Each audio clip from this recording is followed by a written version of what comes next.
We wanted to ask you both about voter ID. It's a new law that people have strong feelings about on both sides. It's currently caught in the legal system, but to kind of back out for Secretary Pate, why was this necessary in the first place when in-person voting fraud is such a rare thing? Why was mandating a voter ID necessary? Well, I think people mistake voter ID because they are saying that there's rampant fraud going on. It's actually about protecting what you value. Just as I'm sure each of you, before you came for this taping, you left your home, you locked your door at your house. You didn't lock it because there's a rash of burglaries in your neighborhood. You locked it because you valued the things inside that home. And voting is one of those things that we value. Almost two-thirds of the states almost two-thirds of the states in this country have a form of voter ID. Iowa was going forward to have a voter ID. We saw nearly 70% of Iowans saying they wanted it. It crossed party lines. It was done because they wanted to be reassured that we were guarding the vote value, and I wanted to make sure what the bill itself was one that was doing the job and not disenfranchising, but actually assuring them of the integrity of the system. And that's the risk, though, isn't it? What the people are concerned with the law say is it comes at the cost of possibly disenfranchising voters. Well, I think there are those political critics who want to say that. What you look at the hard facts, and it hasn't. When you look at this year, we had over 40 special elections.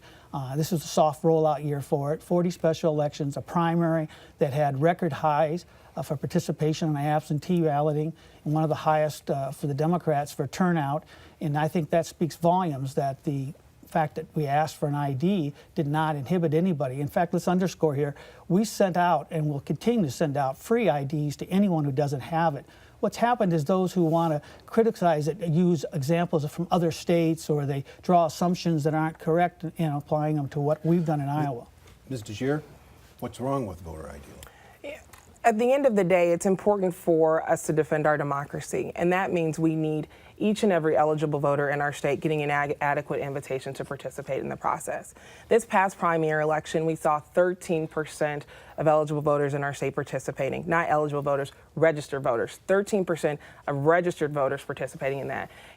Iowa is better than 13%. We cannot truly value the vote unless we're truly getting people out to vote. And I think Mr. Pate, when he talks about valuing the vote, I think we should think about the priority. We're held accountable to the National Voting Rights Act. We're held accountable to the National Voter Registration Act. That means we need to make sure that people are getting out to vote. Now, with that being said, this bill changed the voter process, and we have not seen adequate education coming out of the Secretary of State's office to inform people on how their fundamental right, exercising that fundamental right in that process, has changed.